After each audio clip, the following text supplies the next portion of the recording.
عام دستور تو یہ ہے کہ جب قوموں میں یہ علامات پیدا ہو جایا کریں تو پھر وہ واپس نہیں آیا کرتی، پھر وہ ہلاک ہو جایا کرتی ہیں۔ فرمایا یہ اللہ کا کتنا بڑا احسان ہے کہ ہلاکت کے منہ سے تمہیں کھینچ کر واپس نکال لیا، اور محمد مصطفیٰ صلی اللہ علیہ وآلہ وسلم کی توسط اور آپ کے احسان کے نتیجے میں تمہیں اس تباہی سے آزاد کر دیا۔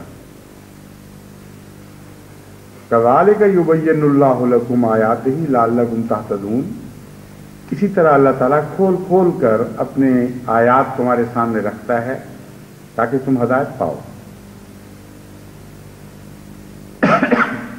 جہاں تک جماعت احمدیہ کا تعلق ہے، یہ اللہ تعالیٰ کا بڑا احسان ہے کہ اگرچہ مرور زمانہ سے بعض جماعتوں میں اختلافات بھی پیدا ہو گئے تھے، بعض نفرتوں نے بھی جگہ لے لی تھی، اتفاقات اختلافات میں بدل رہے تھے، اس کے باوجود یہ جو دشمنی کا دور آیا ہے اور خاص طور پر حکومت کی طرف سے جو معاندانہ رویہ اختیار کیا گیا، اس کے نتیجے میں اللہ تعالیٰ نے ایک دفعہ پھر جماعت پر یہ فضل فرمایا، اور یہ بھی ایک بہت ہی عظیم الشان فضل ہے جسے جماعت کو کبھی بھلانا نہیں چاہیے، کہ بہت سی ایسی جماعتیں جن میں 30-40 سال سے دشمنیاں چلی آ رہی تھیں، ان کے اندر سارے اختلافات دور ہو گئے اور باہمی محبت کے ساتھ ایک دوسرے کے ساتھ ایثار اور قربانی کی روح سے وہ ملنے لگے۔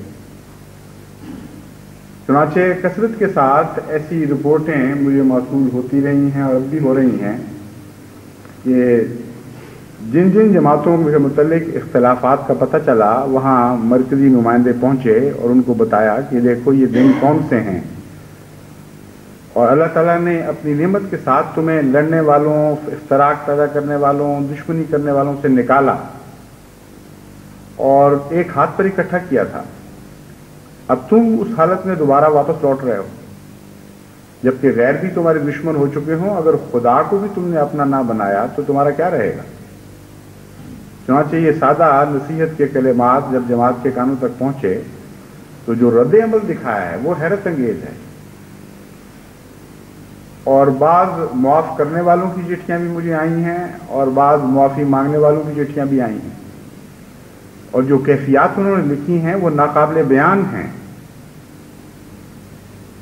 کہتے ہیں وہ آپ تصور نہیں کر سکتے کہ کیسی لذتیں ہمیں عطا ہوئی ہیں اللہ کی طرف سے دشمنیاں بھلانے کے نتیجے میں اور معافیاں دینے کے نتیجے میں۔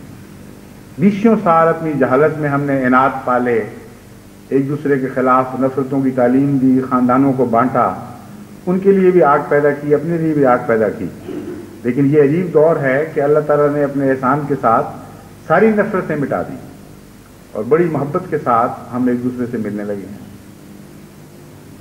چنانچہ ایک صاحب کا بھی کالی خط آیا ہے، وہ لکھتے ہیں کہ بہت دیرینہ میری اپنے عزیزوں، اپنے چچا، اپنے بعض دوسرے لوگوں سے، رشتہ داروں سے، قریبی سے شریکے کی دشمنیاں چلی آ رہی ہیں۔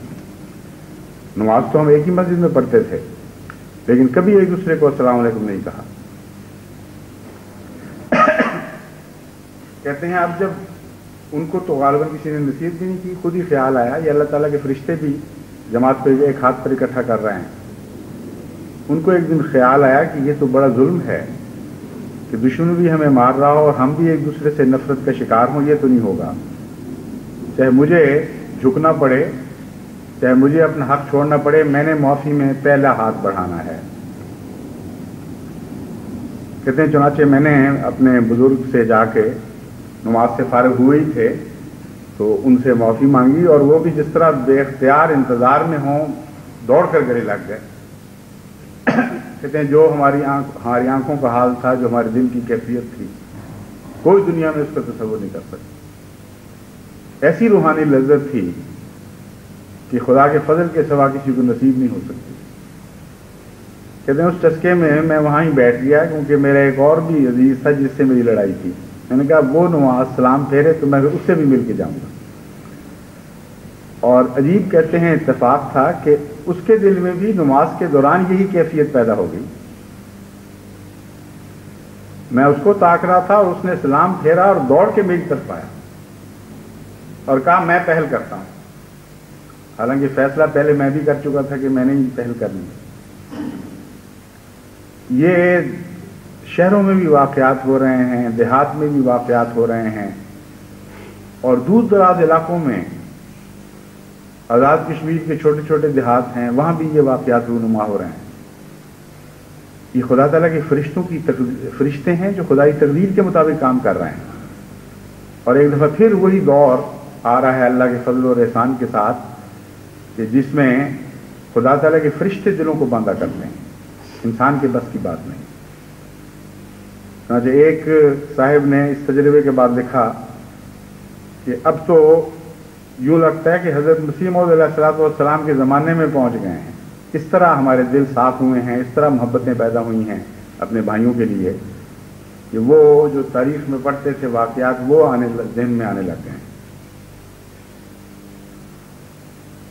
چنانچہ یہ وہ مضمون ہے جسے خدا تعالیٰ پہلے خوف دلا کر توجہ دلاتا ہے، جس کی طرف اعلیٰ ذمہ داریوں کی طرف توجہ دلاتا ہے، پھر آسان طریق بتا دیتا ہے کہ اتنا تو کر سکتے ہو کہ ایک ہاتھ جو محمد مصطفیٰ صلی اللہ علیہ وآلہ وسلم کے ہاتھ میں دے دیا اسے واپس نہیں لینا. کاٹا جائے، تم پارا پارا کیے جاؤ، ٹکڑے ٹکڑے ہو جاؤ، لیکن اب یہ ہاتھ جو ہے یہ اب واپس نہیں جائے گا، یہ فیصلہ کر لو. تو ہم تم سے وعدہ کرتے ہیں کہ تم سے وہی سلوک کریں گے جو سلوک ان لوگوں سے ہوتا ہے جن کے متعلق فرمایا لا تموتن الا وانتم مسلمون. جس لمحہ بھی اب تم پر موت آئے گی اس حالت میں، وہ لمحہ تمہارے اسلام کا لمحہ لکھا جائے گا. پھر ان کو جذبات کی دنیا میں داخل کر دیتا ہے، احسانات کی باتیں فرماتا ہے کہ کس طرح تم پر نعمتیں کی، تم سے پیار کا سلوک کیا. کیا تم ایسے ہو جاؤ گے ناشکرے کہ اب یہ نعمتیں پانے کے بعد پھر ان حالتوں میں واپس لوٹ جاؤ گے؟ اس کے بعد فرمایا کہ جو نعمتیں تم نے پا لی ہیں ان کو اپنے تک محدود نہ رکھو، ان کو آگے پھیلاؤ. اور یہ جو حکم آتا ہے اب اس میں صرف مسلمانوں کی جماعت مراد نہیں ہے، بلکہ غیر مسلم سوسائٹی تک بھی ان نعمتوں کو پھیلانے کی کوشش کرو. یہ ہے اللہ تعالیٰ کا احسان، اور یہ ہے قرآن کریم کی حیرت انگیز تعلیم کہ جو نعمت اتارتا ہے اسے عام کرتا چلا جاتا ہے. مسلمان سوسائٹی کو پہلے اس بات کا اہل بناتا ہے کہ وہ اس نعمت کو خود قبول فرما کر لے، اور خود قبول کرنے کے بعد فرماتا ہے کہ تم نے اس پر بیٹھ نہیں رہنا. تمہاری منزل صرف یہ نہیں ہے کہ تم ایسے ہو جاؤ، اپنے ماحول کو بھی ایسا بناؤ. فرمایا وَلْتَكُن مِّنكُمْ أُمَّةٌ يَدْعُونَ إِلَى الْخَيْرِ وَيَأْمُرُونَ بِالْمَعْرُوفِ وَيَنْهَوْنَ عَنِ الْمُنكَرِ أُولَٰئِكَ هُمُ الْمُفْلِحُونَ. کہ اے محمد مصطفیٰ صلی اللہ علیہ وآلہ وسلم کے غلاموں، تم نے اس نعمت کو خوب پا لیا، اب اس نعمت کو پھیلانے کی کوشش کرو اپنے گرد و پیش، اپنے ماحول میں. یہی محبتوں کی نہریں جاری کر دو، کیونکہ اسی کا نام جنت ہے. تم میں ایک امت اس بات پر وقف ہو جائے کہ لوگوں کو بھلائی کی طرف بلائے، امر بالمعروف کرے اور نہی عن المنکر کرے. وَأُولَٰئِكَ هُمُ الْمُفْلِحُونَ. یہی وہ لوگ ہیں جو بالآخر نجات پائیں گے اور فلاح پائیں گے. چنانچہ پاکستان کے احمدیوں کے اوپر یہ بھی ذمہ داری عائد ہوتی ہے کہ جب خدا تعالیٰ نے ان پر اپنی نعمت نازل فرمائی، ان کے دل ملا دیے، تو اس بات پر خوش نہ ہو نعوذ باللہ من ذالک کہ غیر آپس میں لڑ رہے ہیں. جو ان کا مقدر ہے وہ ان کے ساتھ ہے، مگر تمہارا مقدر ان کی وجہ سے نہیں بدلنا چاہیے. تمہارا مقدر بہرحال یہی رہے گا کہ تم غیروں کو بھی نیکی کی طرف بلاؤ اور ان کے دکھوں پر خوش ہونے کی بجائے ان کے دکھ دور کرنے کی کوشش کرو، کیونکہ فلاح کی یہی راہ ہے جو قرآن کریم سے ہمیں معلوم ہوئی. اور اس وقت جو پاکستان کا معاشرہ مناقشتوں میں بٹ گیا ہے، بے انتہا دکھ دیے جا رہے ہیں ایک دوسرے کو، خدا کے نام پر مساجد میں نہایت گندی مغلظات ایک دوسرے کے فرقے کے خلاف بولی جا رہی ہیں، اور کھلم کھلا تعلیم دی جا رہی ہے مساجد سے کہ فلاں فرقے کے گھر جلاؤ تو تم جنت میں جاؤ گے، فلاں فرقے کے مال لوٹو تو تم جنت میں جاؤ گے، فلاں فرقے کے بزرگوں کی توہین کرو تو تم جنت میں جاؤ گے، فلاں فرقے کے معززین کو گندی گالیاں دو تو تم جنت میں جاؤ گے۔ عجیب عجیب نسخے بانٹے جا رہے ہیں جنت کے۔ تو اس بات پہ خوش ہونے کا کوئی مقام نہیں کہ یہی چیزیں پہلے تمہارے خلاف ہو رہی تھیں، بلکہ قرآن تمہیں یہ حکم دیتا ہے کہ تمہیں جس طرح ہم نے اپنے فضل سے بچایا اور محمد مصطفیٰ صلی اللہ علیہ وآلہ وسلم کے صدقے تم پر نعمتیں نازل فرمائیں، اب یہ نعمتیں تم غیروں میں بھی بانٹو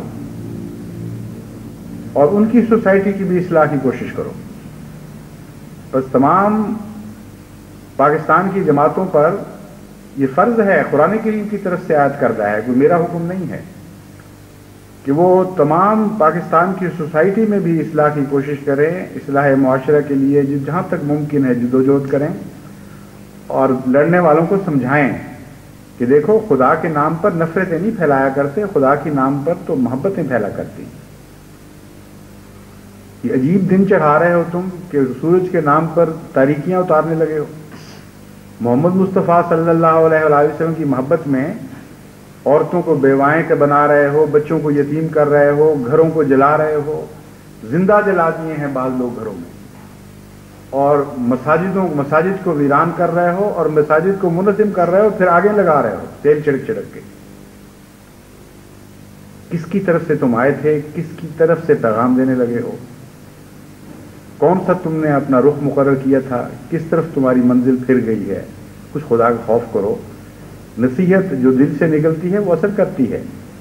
آپ دل کی آواز اگر پہنچائیں گے اپنے معاشرے میں تو یقیناً اس کا فائدہ پہنچے گا انشاءاللہ۔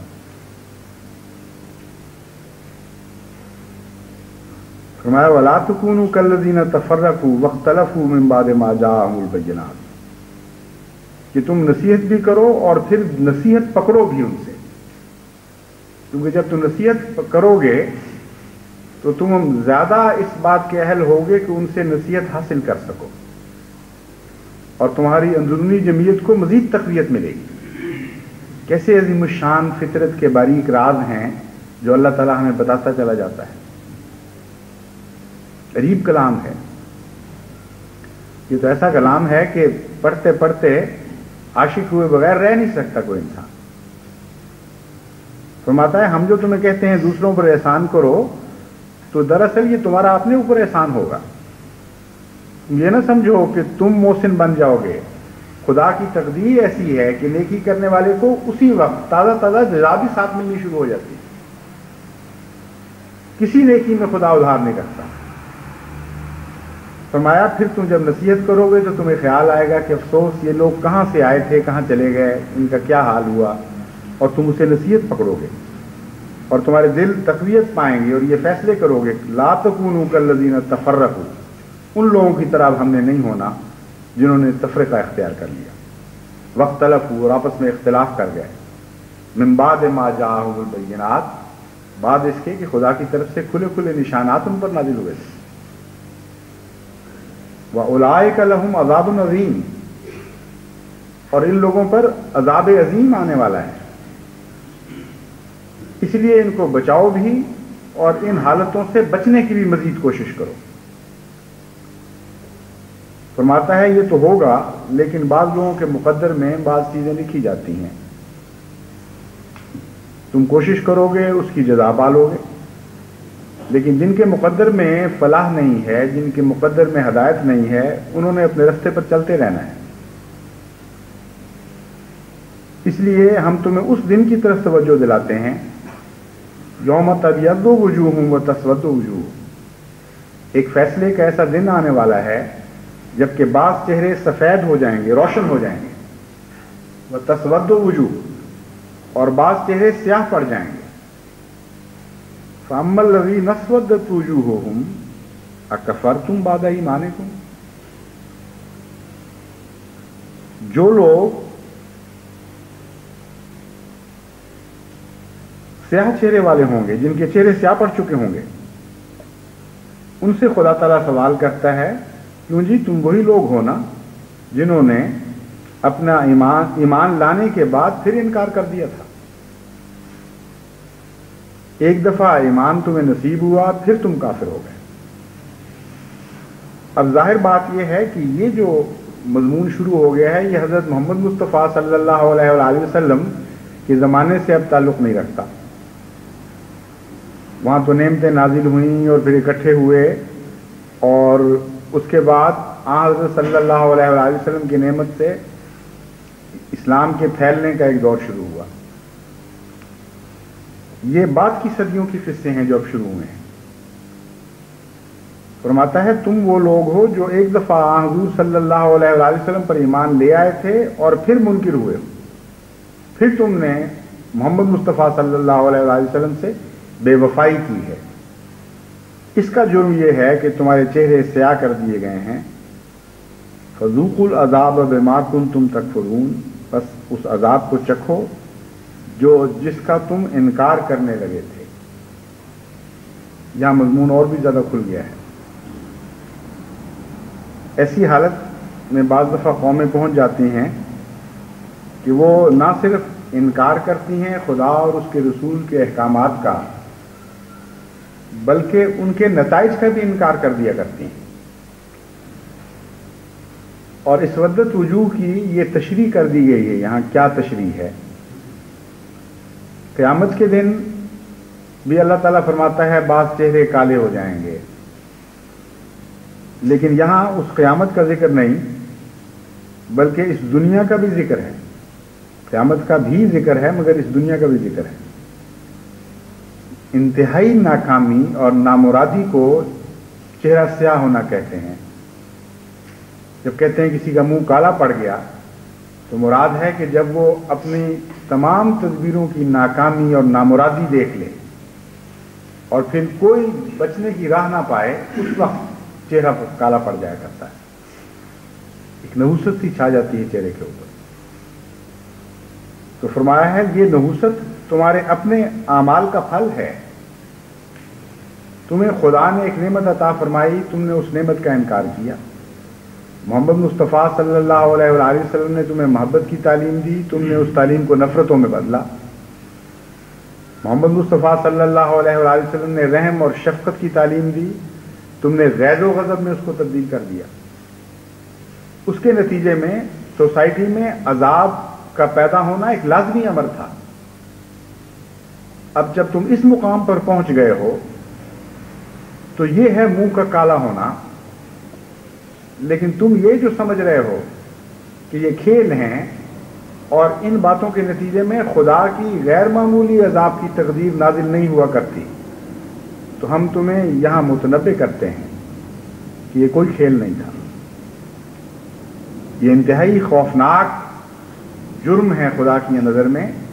اس دنیا میں تو جو سزا تمہیں مل رہی ہے وہ مل رہی ہے، لیکن اللہ تعالیٰ تمہیں بتاتا ہے کہ تم نے جو عذاب کا انکار کیا ہے کہ ان باتوں کے نتیجے میں عذاب نہیں آیا کرتے، خدا تعالیٰ فرماتا ہے اب چکھو ان باتوں کے نتیجے میں عذاب آ جایا کرتے. یہ جو عذاب ہے یہ دوسرا عذاب ہے. ایک عذاب تو ہے لڑائی جھگڑے فساد کے نتیجے میں سوسائٹی ویسے ہی دکھوں میں مبتلا ہو جاتی ہے اور اس کے باوجود کھیلتے رہتے ہیں لوگ. اپنی زبان چاٹنے والی بلی کی طرح وہ مزے لوٹتے رہتے ہیں عذابوں کے اور سمجھتے ہیں کہ بس یہی ہے، ہم نے مارا ہمیں مزہ آیا، انہوں نے مارا کچھ انہوں نے لطف اٹھا لیا. یہ کھیل چلتی ہے. لیکن ایسی قومیں پھر ہلاک ہو جایا کرتی ہیں. ان کے اوپر خدا کے عذاب کے فرشتے پھر مسلط کیے جاتے ہیں. فرمایا ہے تم جو یہ سمجھ رہے تھے کہ یہ نہیں ہوگا یہ بھی ہوگا، اور اب تم اس عذاب کی تیاری کرو جو خدا کی طرف سے ان حالتوں میں نازل ہوا کرتا ہے. وَأَمَّا الَّذِينَ ابْيَضَّتْ وُجُوهُهُمْ فَفِي رَحْمَةِ اللَّهِ، ہاں وہ لوگ جن کے چہرے سفید ہیں، نورانی ہو گئے خدا کے فضل کے ساتھ، اللہ کی رحمت میں ہیں. ہم فیہا خالدون، وہ ہمیشہ اللہ کی اسی رحمت میں رہیں گے. جو علامتیں ظاہر ہو رہی ہیں اس وقت پاکستان میں وہ نہایت ہی قابل فکر ہیں. جیسا کہ میں نے بیان کیا ہے، آپس کے اختلافات صرف مذہبی دنیا تک نہیں ہیں بلکہ سیاسی دنیا میں بھی اسی طرح کی تفریقات ہو چکی ہیں.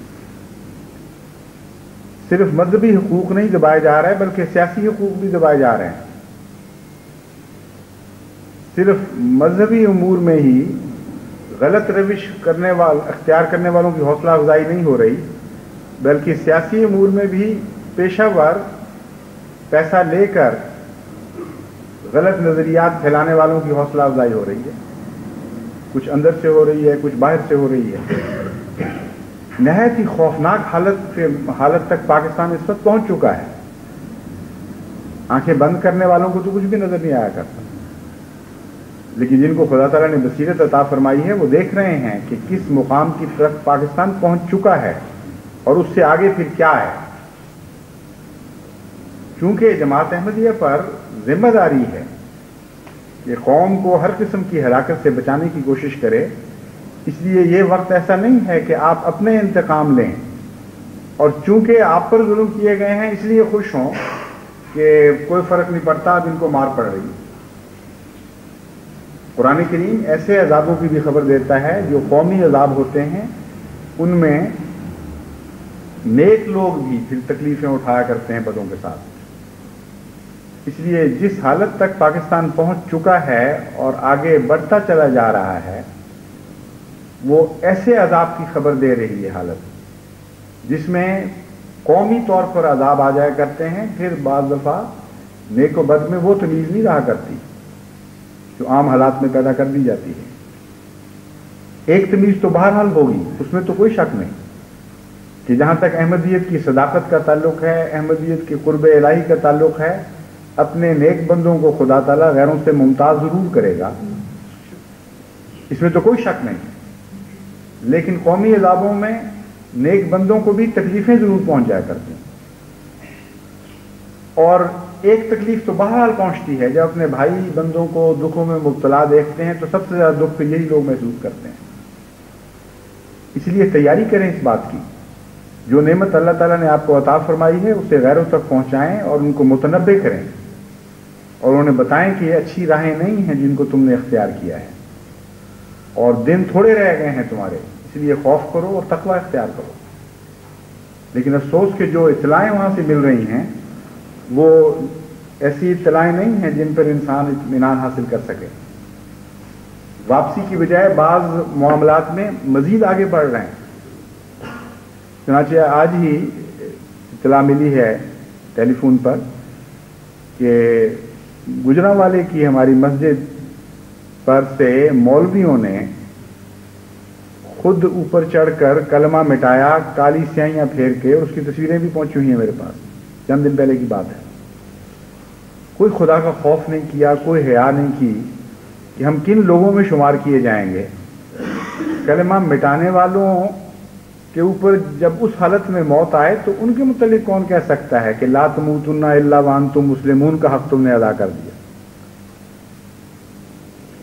بہرحال ان کو جو جس تاریکی میں وہ بس رہے تھے اس کا انہوں نے حق ادا کیا، اور اس گواہی کو اپنے ہاتھ سے مٹایا کالا رنگ پھیر کر کہ ہم گواہی دیتے ہیں کہ اللہ ایک ہے اور اس کے سوا کوئی معبود نہیں، ہم گواہی دیتے ہیں کہ محمد مصطفیٰ صلی اللہ علیہ وآلہ وسلم اس کے بندے اور اس کے رسول ہیں۔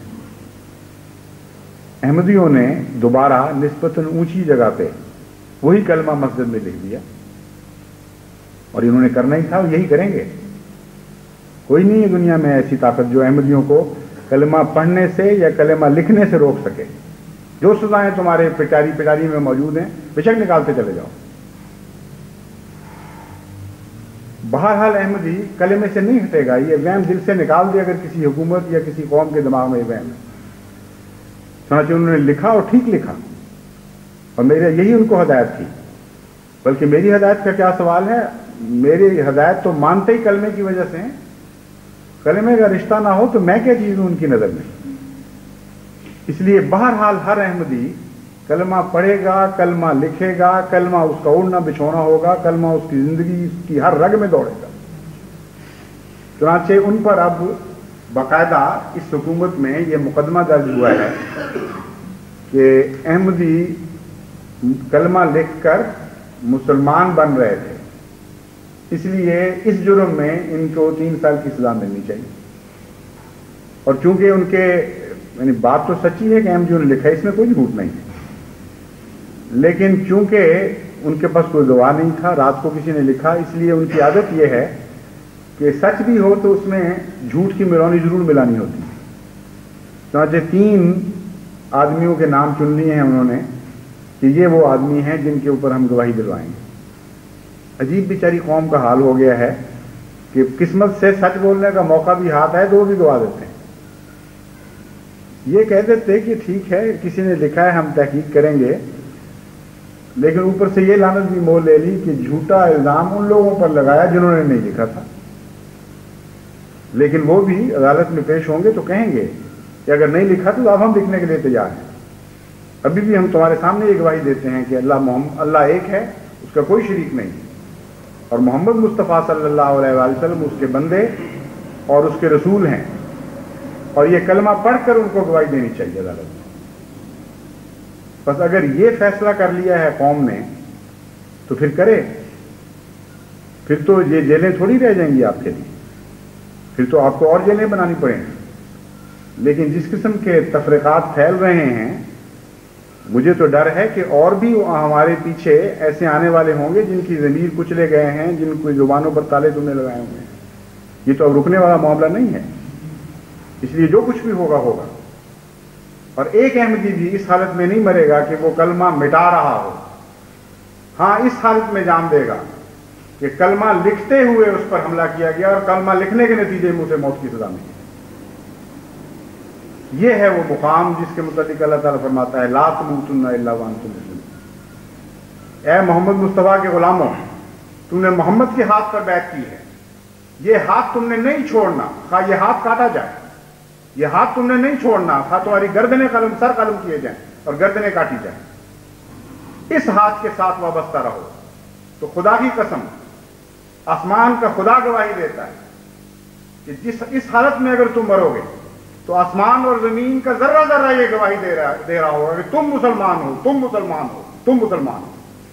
اور لعنتی ہیں وہ جو کلمہ مٹاتے ہوئے مارے گئے۔ یہ کلمہ مٹانے کے زور میں اگر فساد ہوا، اس حالت میں جن کی جان نکل رہی ہوگی، خدا کے فرشتے ان پر لعنت پھینک رہے ہیں۔ بس عجیب قوم ہے یہ، عجیب حکومت ہے کہ وہ لعنتیں اپنے ذمے سے ہیر رہے ہیں جو حضرت محمد مصطفیٰ صلی اللہ علیہ وآلہ وسلم کے زمانے میں کفار مکہ کے مقدر میں لکھی گئی۔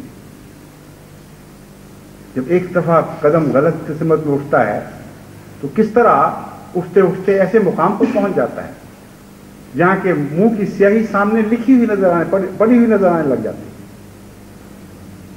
وہ سارے ہاتھ جو کلمے پر سیاہیاں مل رہے ہیں، یہ وہی تو سیاہیاں ہیں جن کا قرآن کریم میں ذکر ہے، اسودت وجوہ، انہی سیاہیوں سے تمہارے منہ کالے کیے جائیں گے قیامت کے دن اور اس دنیا میں بھی۔ اس لیے احمدی نے تو کسی نے باز نہیں آنا، یہ میرا پیغام ہے۔ اگر پاکستان کے احمدی قید میں چلے جائیں گے سارے تو باہر کے احمدی جائیں گے وہاں اور کلمہ پڑھتے ہوئے داخل ہوا کریں گے، لیکن نہیں روکیں گے کلمہ پڑھنے سے۔ یہ وہ مقام نہیں ہے جہاں ہم تم سے تعاون کر سکتے ہیں کسی قسم کا بھی، اس لیے وہم بھی یہ دل سے نکال دو۔ اللہ تعالیٰ حفاظت فرمائے، اپنے بھائیوں کے لیے بھی دعائیں کریں اور ان ظالموں کے لیے بھی دعائیں کریں جو اپنے لیے اپنے مقدر کو اتنا تاریک بنا چکے ہیں کہ روشنی کی کوئی کرن باقی رہتی ہوئی نظر نہیں آتی۔ وہ سیاہی جس کا قرآن ذکر فرما رہا تھا خود اپنے منہ پہ مل بیٹھے ہیں۔ اللہ تعالیٰ فضل فرمائے، اگر یہ باز نہیں آئیں گے تو میں یہ آپ کو بتا دیتا ہوں کہ پھر یہ قوم اپنے ملک کے ظالموں کے نہیں بلکہ غیر ملک کے ظالموں کے سپرد کی جائے گی، کیونکہ قرآن کریم یہ بتاتا ہے کہ جب ظلم حد سے بڑھ جایا کرتا ہے تو تم پر جلاد اور سفاک مقرر کیے جاتے ہیں۔ اس لیے بہت خوف اور خطرے کا مقام ہے۔ اللہ تعالیٰ رحم فرمائے اور جماعت احمدیہ کو ان کو نجات بخشنے کی توفیق عطا فرمائے۔